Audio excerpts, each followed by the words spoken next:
Es solo una marinera de la Armada, dijo mi padre con una sonrisa orgullosa pero condescendiente, como si estuviera minimizando un error que alguien más había cometido. Las conversaciones se detuvieron, las copas tintinearon. Fue entonces cuando la voz de un hombre al fondo retumbó sobre las mesas de plástico y el olor a tortilla de patatas.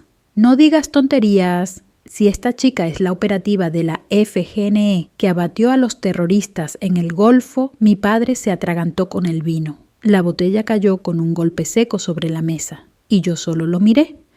Hasta ese momento, nadie en mi familia sabía realmente a qué me dedicaba, o más bien, no quisieron saberlo. Era más fácil para ellos pensar que yo era la hija que no siguió la vida normal, la que no estudió magisterio, la que no se casó joven, la que no se quedó en el pueblo. No, yo me fui.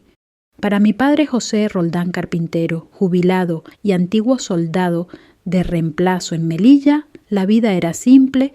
Uno trabaja, forma una familia y se mantiene en su sitio. Él venía de una época en la que la autoridad no se discutía, tampoco las jerarquías dentro del hogar. Crecer bajo ese techo fue como respirar madera recién lijada, pulida por fuera, áspera y astillada por dentro. Yo siempre fui la más callada de mis hermanos. No era débil, solo observaba y escuchaba.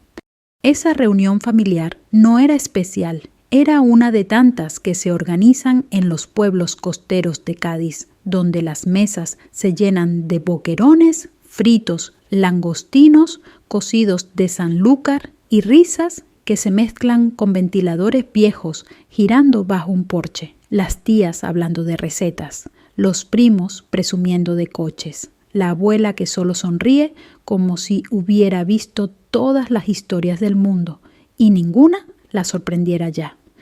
Yo llevaba puesta una blusa sencilla, el pelo recogido y una pulsera trenzada que me había regalado una compañera. Nadie habría dicho que llevaba años entrenando para enfrentar la muerte a corta distancia. Y sin embargo, ahí estaba, invisible, o mejor dicho, invisibilizada. Cuando mi padre levantó la copa diciendo: «Mi hija pequeña, bueno, ella está en la Armada, nada especial, tareas simples, cosas de oficina, ya sabéis, la mandan por ahí». La mesa rió con suavidad, una risa de qué mona ella, qué valiente, qué moderna, pero sin peso, sin verdadera comprensión. Yo no dije nada. Aprendí hace mucho que las explicaciones no sirven cuando la otra persona no quiere escuchar. El calor del mediodía era espeso, olía a sal y a verano, y entonces llegó él. Se llamaba Tomás Vargas, viejo infante de Marina de San Fernando. Venía acompañando a un primo lejano. Su paso tenía el ritmo de los que han marchado más de lo que han hablado. Sus ojos oscuros y serenos se posaron en mí, no en mi cara, no en mi ropa, en mi postura, en mis manos, en cómo respiraba. Quien ha servido reconoce. Se acercó despacio apoyándose levemente en su bastón. Yo me levanté por respeto. Él me sostuvo la mirada. «Tú has estado en Rota. No solo eso, tú has pasado por Cartagena y por allí, por donde no se habla». La mesa quedó en silencio. Mi padre frunció el ceño confundido. Los demás dejaron los cubiertos a medio camino. Tomás inspiró hondo, como quien guarda un secreto demasiado tiempo. «Yo vi tu nombre en la citación del ministerio. Operación en el Golfo, liberación del mercante español, equipo FGN». Se volvió hacia mi padre y lo dijo alto: «Su hija no es solo una marinera, su hija es una operativa, de las que entran primero, de las que salen las últimas». Y ahí ocurrió. La copa golpeó los dientes de mi padre. Tosió, se atragantó. Mi madre lo miró con los ojos muy abiertos. Mis tíos bajaron la mirada de repente, incómodos. Mis hermanos se quedaron inmóviles. Yo seguí de pie, sin mover un músculo. Pero esa escena, esa explosión de verdad repentina, no había nacido allí. Venía de años atrás, de silencios, heridas, distancias. porque lo que ocurrió en esa reunión no fue una revelación militar, fue el derrumbe de una mentira familiar. Mi padre siempre había querido un hijo militar, un hijo hombre, uno que heredara su orgullo, su silencio, su manera de entender el mundo. Cuando yo dije que quería ingresar a la armada, él no se enfadó, peor aún se rió. Eso no es para ti. Recuerdo perfectamente la primera vez que lo dije en voz alta, quiero entrar en la escuela naval. Él no levantó ni la vista del periódico. Lo dejarás en 2 semanas, no insistas. Yo tenía 17 años y su risa me ardió más que cualquier fuego real encubierta. En esa reunión, años después, cuando la verdad lo alcanzó por fin, no supe si sentir orgullo o tristeza. Ver a mi padre atragantarse no me alegró. No busqué ese momento. Yo nunca quise demostrar nada. Solo quería que él me viera. Pero a veces la vida es terca y el reconocimiento llega de la boca menos esperada.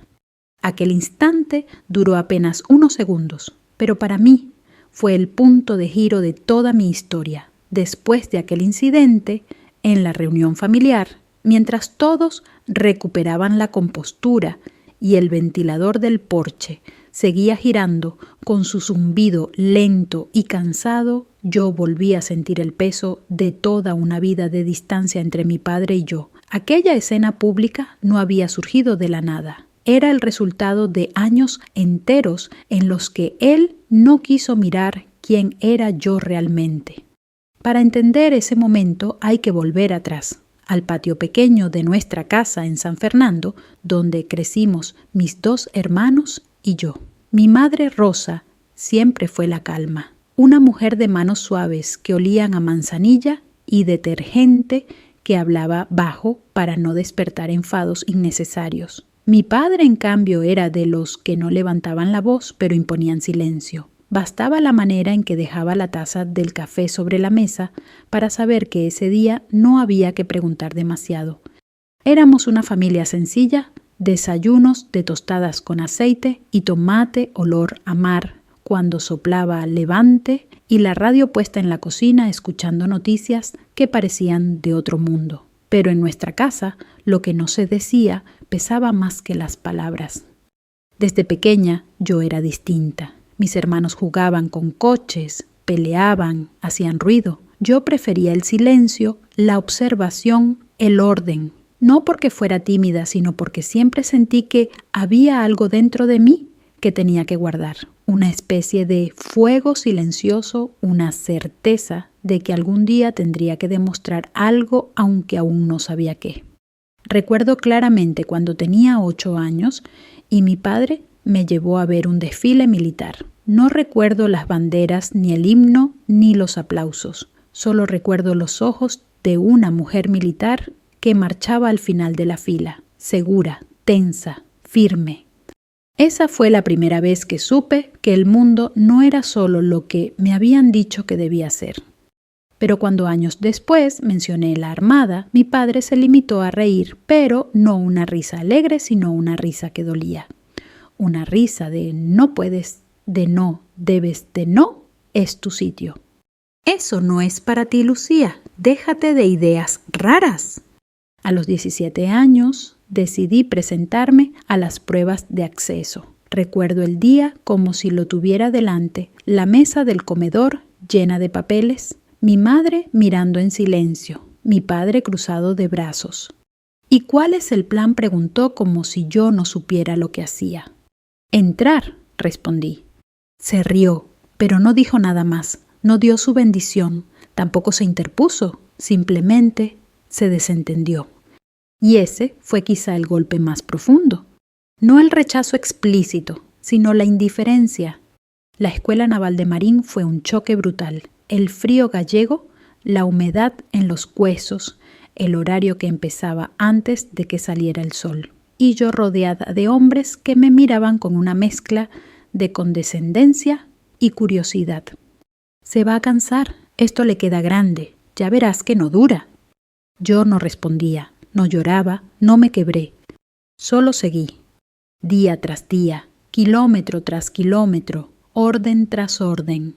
no para demostrarles nada a ellos, ni siquiera a mi padre, sino porque algo dentro de mí me decía que ese era mi camino. La primera vez que regresé a casa, tras las primeras fases de formación, esperaba quizás una señal de orgullo, un gesto mínimo, un ¿cómo te fue?, un me alegro por ti. Pero mi padre simplemente dijo, ya está, ya acabaste. Como si lo que yo hacía fuera un pasatiempo, un capricho, una fase pasajera. Y así fue durante años, yo subiendo de nivel, demostrando capacidad, resistencia, estrategia, y él cerrando los ojos a propósito. Mis hermanos presumían de mí con sus amigos, porque quedaba bien decir que tenían una hermana militar, pero en casa todo seguía igual. Silencios, comidas cortas, conversaciones evitadas.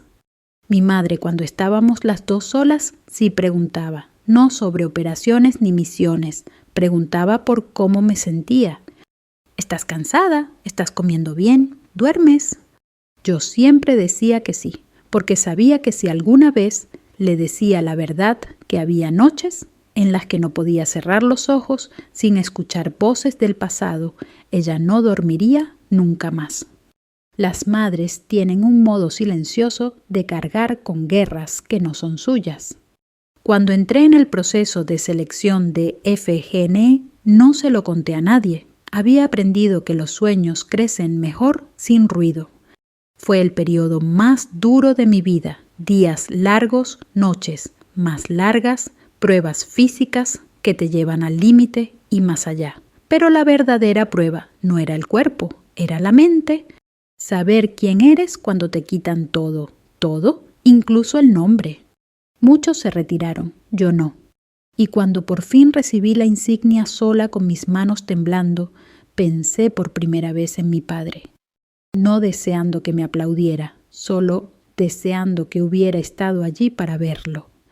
Pero no lo llamé, no sabía qué habría dicho, quizá nada, y ese nada pesaba más que cualquier crítica. Por eso, en la reunión familiar, cuando aquel veterano pronunció mi nombre con respeto, cuando todos se dieron cuenta de quién era yo realmente, no fue un triunfo. Fue una herida que por fin se abrió para sanar. Porque el problema nunca fue mi trabajo, o mi vida, o mis decisiones. El problema siempre fue que mi padre no sabía cómo mirarme.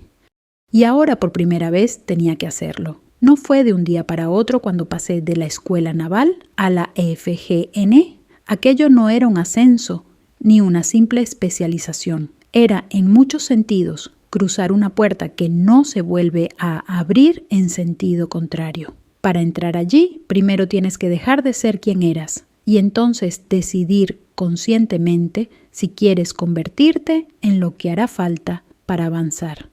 El curso de selección en Cartagena fue un filtrado invisible. No se anunciaba en carteles, no se celebraba. Los instructores nunca levantaban la voz, porque la voz nunca es tan dura como el silencio.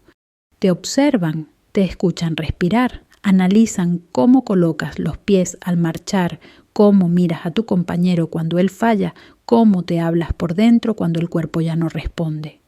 La mayoría piensa que la fuerza viene de los músculos. Al principio yo también lo creía, pero allí aprendí que la verdadera fuerza es esa que aparece cuando no queda nada más. El agua helada a las 5 de la mañana, las cuerdas ásperas que quemaban las manos hasta abrir la piel, las marchas interminables con la mochila que parecía una piedra viva pegada a la espalda, el salitre clavándose en los labios, en las pestañas, en los nervios. Recuerdo una noche en particular. Estábamos en el campo de entrenamiento sin luna, solo un cielo lleno de estrellas frías. Nos ordenaron reagruparnos tras una prueba extenuante. Yo ya no sentía las piernas, no escuchaba, no respiraba, pero seguí. No por orgullo, no por demostrar nada, sino porque en algún lugar oscuro y profundo de mí había una voz muy pequeña que decía: no te detengas, un paso más. Y yo confié en esa voz. Quizá fue la primera vez en mi vida en que confié realmente en mí misma. Cuando completé el curso, no hubo celebración, no hubo discursos ni fotos, solo una pequeña ceremonia privada, sencilla, casi silenciosa. Un comandante me entregó una insignia y dijo: a partir de ahora tu nombre será algo que solo tus compañeros necesitan conocer. El resto del mundo solo verá tu sombra. Yo asentí y lo acepté.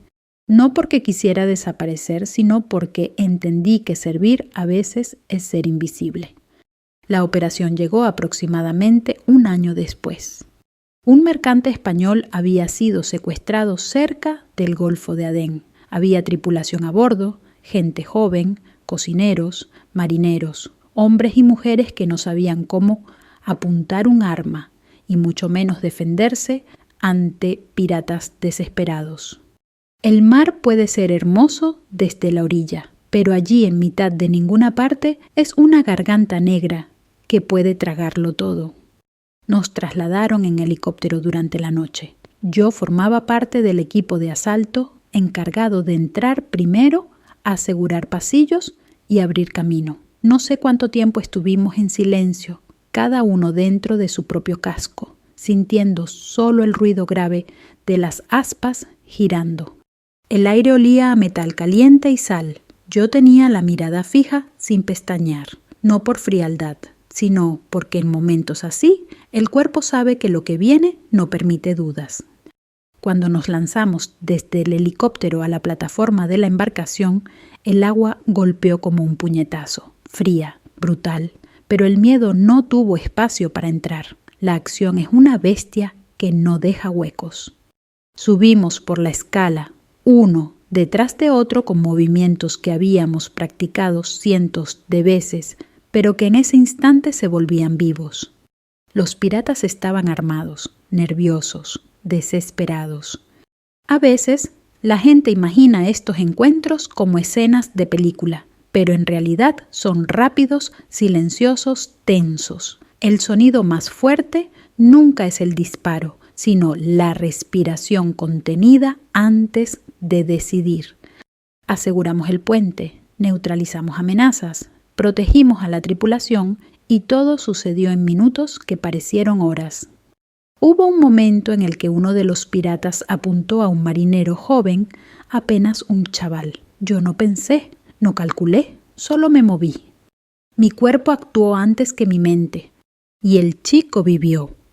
Después, cuando todo terminó, él se echó a llorar, con las manos temblando, repitiendo una y otra vez: gracias, gracias, gracias.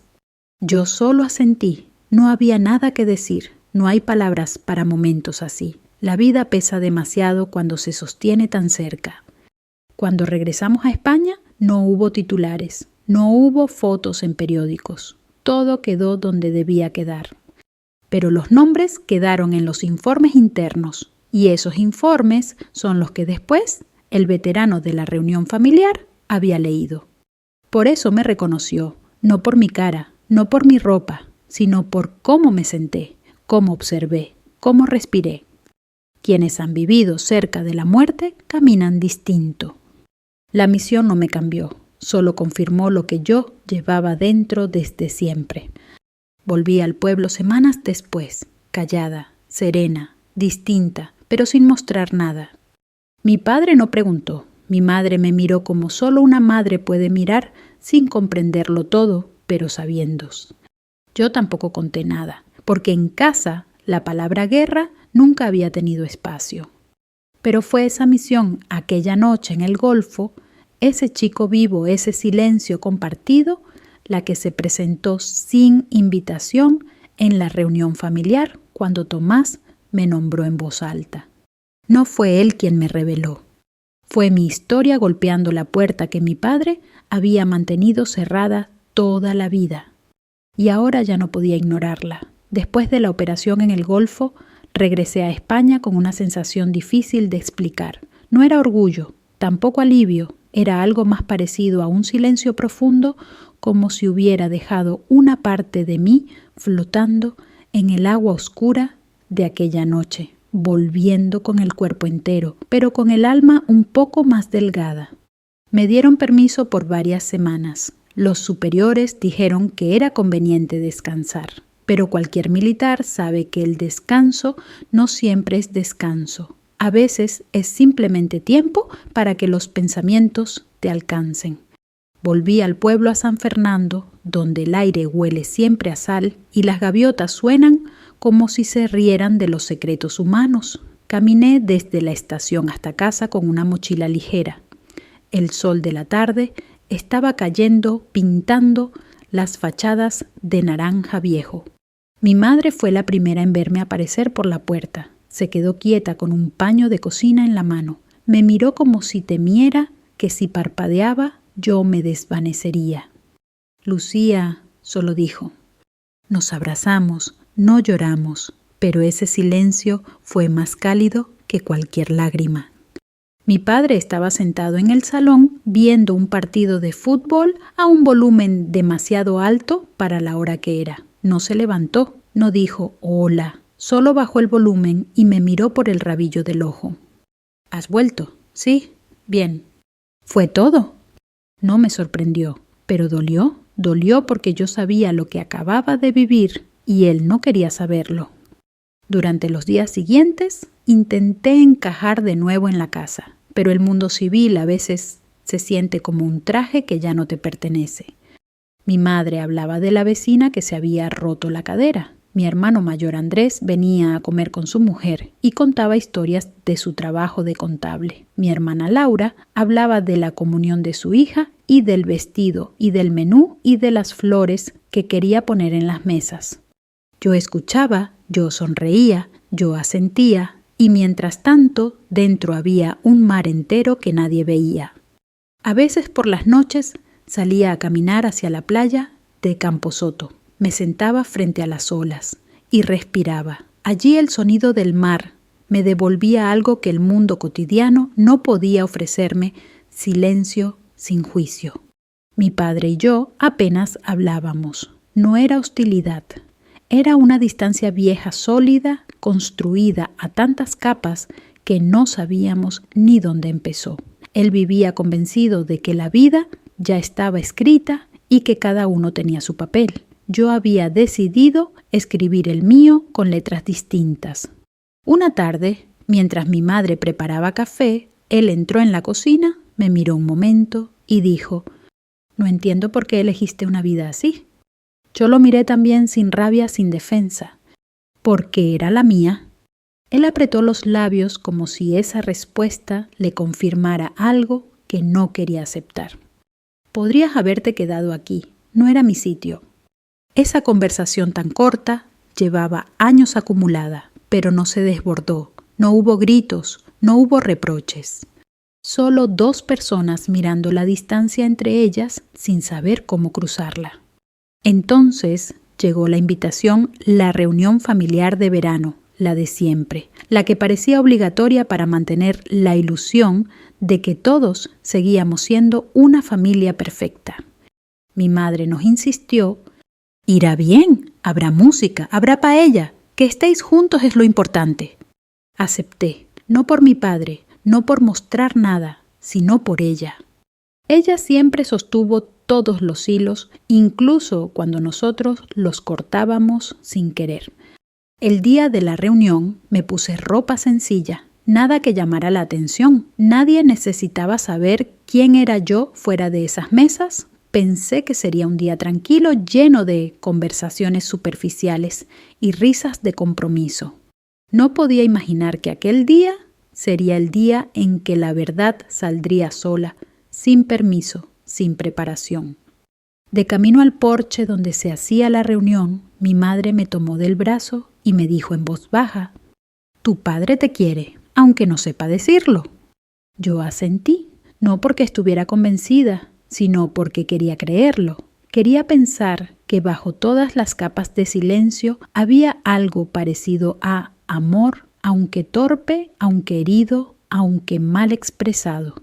Él estaba en una mesa rodeado de tíos y primos, hablando como siempre, como si supiera del mundo entero. Cuando yo llegué, me miró y dijo: «Mi hija, la marinera», con ese tono que mezcla orgullo y burla, como quien dice algo bonito, pero lo empaña para que no suene demasiado grande. Y yo sonreí, no por obediencia, sino porque ya estaba acostumbrada. Pero la vida tiene un modo de poner las cartas sobre la mesa cuando menos lo esperas. Tomás, el veterano, el que sabía ver, además de mirar, entró en la reunión en ese instante, y su voz, llena de años de batallas de certezas, rompió nuestro mundo como una piedra lanzada a un charco quieto. Y así llegamos al momento que lo cambió todo. Pero no fue ese reconocimiento público lo que transformó la relación con mi padre. No fue la noticia, ni la revelación, ni la sorpresa. Lo que cambió todo vino después, en las horas que siguieron, en las miradas silenciosas, en las palabras no dichas. Porque una verdad, una vez dicha, no puede desdecirse. Y mi padre tendría que aprender a mirar a su hija como quien mira a una igual, no como quien mira a alguien que se salió del camino.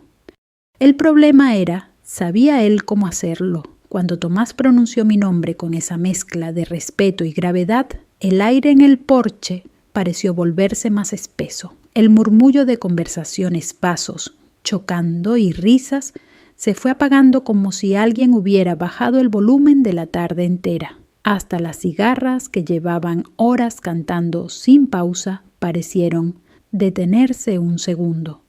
Mi padre me miró confundido. No entendía aún, o no quería hacerlo. Tomás dio unos pasos hacia la mesa. No tenía prisa. Caminaba con esa dignidad tranquila que solo tienen los hombres que han visto cosas que no necesitan contar. No es solo una marinera, José. Es una operativa de la FGNE, una de las que estuvieron en la operación del Golfo. Yo lo vi, yo lo sé. Mis tíos dejaron los tenedores sobre los platos. Mi madre abrió la boca apenas como si quisiera decir algo y no supiera qué palabra usar. Mi hermana se quedó congelada con un vaso de tinto de verano a medio camino entre la mesa y la boca. Mi hermano desvió la mirada como si de repente se sintiera pequeño. Pero mi padre fue el que reaccionó con todo su cuerpo. El vino le resbaló por la garganta de golpe, tosió, se atragantó y la copa se tambaleó en su mano. Yo me moví un paso hacia él por reflejo, pero se recompuso justo antes de que yo lo tocara. El silencio era absoluto. Yo no dije nada. No quería rescatar la situación, no quería suavizarla, no esta vez. Tomás me miró de nuevo esta vez con algo parecido a orgullo. No hace falta que digas nada, muchacha. Los que saben, saben. Asentí, muy levemente, casi imperceptible, pero él lo vio. Los demás empezaron a reaccionar poco a poco como quien despierta de un sueño extraño. De verdad, susurró mi prima Carmen, que siempre me había tratado como si fuera la oveja rara de la familia. Pero eso no es como fuerzas especiales, dijo uno de mis tíos, intentando sonar informado. ¿Tú estuviste en eso?, preguntó Laura, mi hermana, como si me viera por primera vez. Yo respiré hondo, pero no para hablar, sino para sostenerme. Sí, dije simplemente, estuve allí. Nada más. No describí cómo se siente saltar desde la oscuridad hacia lo desconocido. No conté lo que ocurre cuando estás lo bastante cerca como para ver el miedo en los ojos del enemigo. No hablé de los segundos exactos en los que la vida de otra persona depende de la firmeza de tu mano. No hacía falta. La verdad estaba ahí, completa, redonda, imposible de ignorar. Mi padre seguía sin decir palabra. Su cara había cambiado. Ya no era la expresión relajada y casi presumida que tenía cuando dijo «es solo una marinera». Ahora era otra cosa, algo entre incredulidad y algo que se parecía, aunque fuera en un grado diminuto, a temor.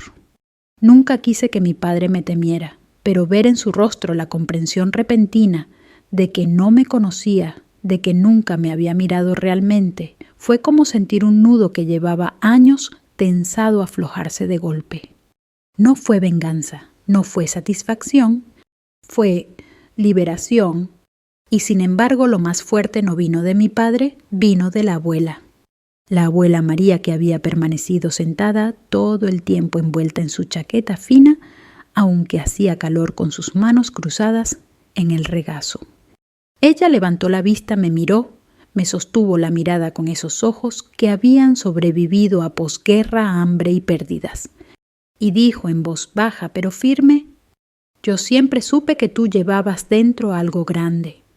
No lo dijo para presumir, no lo dijo para quedar bien, lo dijo como quien afirma una verdad que lleva esperando años para salir. Me acerqué a ella, me tomó la mano y sin drama, sin lágrimas, dijo: «Lo importante no es lo que has hecho, es quién eres cuando nadie te mira». Yo tragué saliva, mi pecho ardió, sentí que mis ojos se humedecían, pero me mantuve firme, porque ella había dicho la única frase que alguien realmente necesita cuando pasa por cosas que no puede compartir. Poco después el ambiente comenzó a moverse de nuevo. La gente retomó conversaciones, aunque con otra energía más cauta, más atenta. Algunos se acercaron a felicitarme, otros a disculparse sin decirlo directamente. Mi padre se levantó de la mesa y caminó hacia el jardín, solo. Sabía que ese momento llegaría. Esperé unos minutos, luego fui detrás de él. Lo encontré apoyado en la barandilla de madera, mirando hacia el campo, hacia la línea donde el cielo se juntaba con los tejados. No dije nada, me puse a su lado. Pasaron varios segundos antes de que hablara. «No sabía», susurró. «Ya lo sé», respondí. «No te miré, no era una excusa, era una confesión». «No supe cómo», añadió. Lo miré entonces, no como hija herida ni como soldado endurecida, sino como alguien que también había cargado silencios. Nunca fue cuestión de que me entendieras, papá, solo quería que me aceptaras como soy. Él cerró los ojos un momento, su respiración tembló. «Te fallé», dijo, lentamente, sin dramatismo, sin intentar limpiarlo. Yo asentí, porque era verdad, pero también porque reconocerlo era el primer puente que había intentado construir hacia mí en toda su vida. No lo abracé, no él a mí. Solo permanecimos allí juntos, mirando el mismo horizonte por primera vez. Y eso fue suficiente, no para sanar todo, pero para abrir la puerta.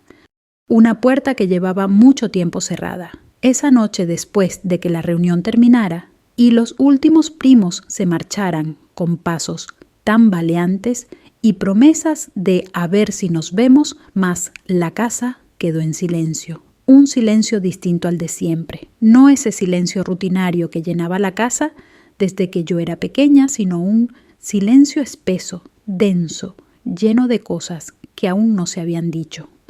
Mi madre se encargó de recoger los platos, guardando las sobras y secando la encimera con movimientos lentos. Podía sentir su mirada sobre mí, pero no me presionó. Ella sabía que había palabras que solo podían salir cuando llegaba su momento. Subí a mi habitación, la misma donde dormí de niña. Las paredes seguían teniendo el mismo tono crema, pero el póster del océano que había colgado a los 15 ya no estaba. Lo habían quitado quizás, pensando que yo no volvería. Me senté en la cama y respiré hondo. La adrenalina del día se había ido, pero había algo dentro, una mezcla entre cansancio y necesidad de entender. Y fue entonces cuando escuché los pasos de mi padre en el pasillo. No tocó la puerta, nunca lo hacía, la abrió despacio como si tuviera miedo de romper algo invisible. ¿Puedo pasar?, preguntó. Su voz no sonaba firme, no sonaba como él. Sí, respondí. Se sentó en la silla al lado de la ventana. Yo seguí en la cama. Había una distancia entre los dos, pero no era hostil, era frágil. Durante unos segundos no habló. Miraba el suelo como si estuviera eligiendo las palabras una por una, con cuidado como quien sostiene vidrio roto. Lucía, empezó. No supe verlo. No era una disculpa completa, pero era el comienzo de una. Nunca pensé que llegarías ahí, no porque no fueras capaz, sino porque se detuvo, porque tenía miedo. Esa palabra me atravesó más que cualquier otra. ¿Miedo? Miedo de que te hicieras daño, miedo de que el mundo te rompiera, miedo de que yo no pudiera protegerte. Lo dijo con una torpeza que solo puede tener alguien que nunca aprendió a hablar de sus sentimientos. Yo lo miré, lo observé como si lo estuviera viendo por primera vez también. Papá, nunca necesitaste protegerme, solo acompañarme. Él tragó saliva, pero yo no sabía cómo hacerlo, admitió. Su voz se quebró un poco, muy poco, apenas un temblor, pero lo vi. Aquel hombre que para mí siempre había sido piedra, ahora tenía grietas. No grietas rotas, grietas que dejaban pasar la luz. Yo sentí que algo dentro de mí también se aflojaba. Respiré despacio. ¿Sabes cuál fue la primera vez que comprendí que nunca me veías? ¿De verdad?, pregunté. Él negó con la cabeza. Cuando te dije que quería entrar en la escuela naval, ¿no te enfadaste? ¿No discutiste? Solo te reíste. Mi padre cerró los ojos, lo recordaba. Aquel día continué, entendí que para ti yo no era una persona con destino propio, sino una niña que debía encajar en un molde. Él levantó la mirada, y esta vez había tristeza real en sus ojos. No era que no creyera en ti, dijo, era que no sabía cómo creer en algo diferente a lo que conocía. Me quedé callada, no para castigarlo, sino porque estaba dejando espacio para que esa verdad pudiera asentarse entre nosotros sin romperse. Él inspiró profundamente y después dijo lo que nunca imaginé escuchar. Yo siempre quise un hijo que siguiera mis pasos, un hijo que cargara mi apellido como yo lo entendía. Nunca pensé que sería mi hija quien llevaría más lejos ese orgullo del que siempre presumía. Se quedó quieto. Esperando, yo sentía que mi corazón estaba latiendo muy lentamente, como si también escuchara cada palabra. Pero no lo supe ver, dijo, no supe mirarte, y lo siento. Ahí estaba, sin adornos, sin excusas, sin defensas. Una disculpa de verdad.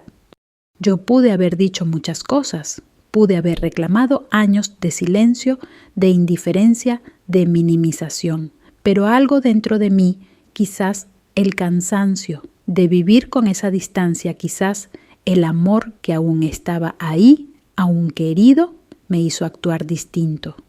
Me levanté, di 2 pasos, me senté en la silla frente a él y por primera vez en mucho tiempo le tomé la mano.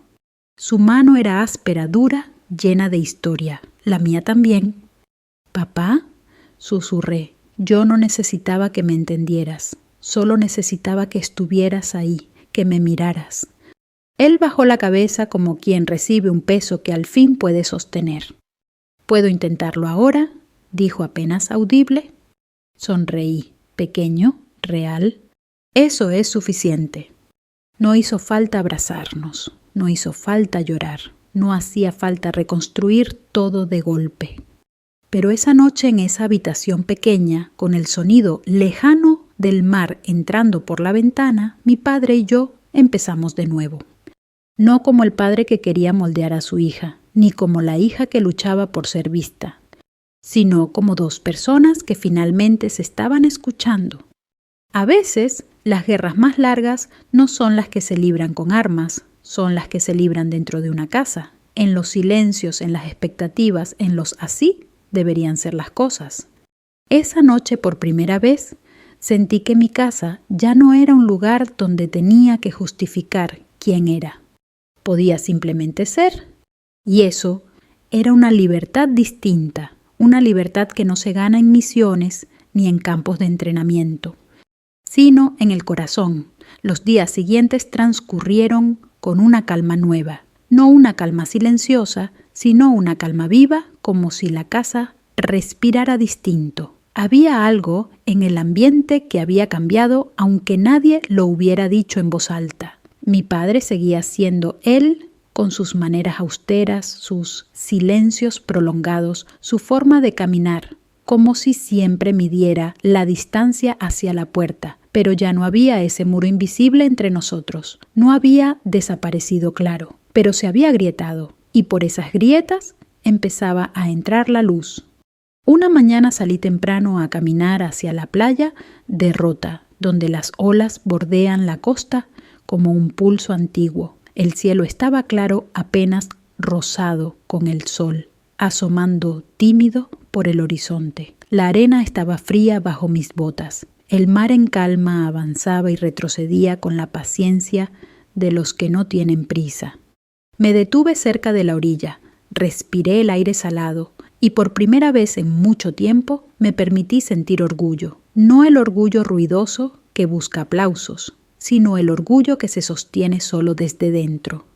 Pensé en el chico del mercante con sus manos temblorosas. Pensé en mis compañeros, en los silencios compartidos, en las risas breves, en las miradas que decían «seguimos».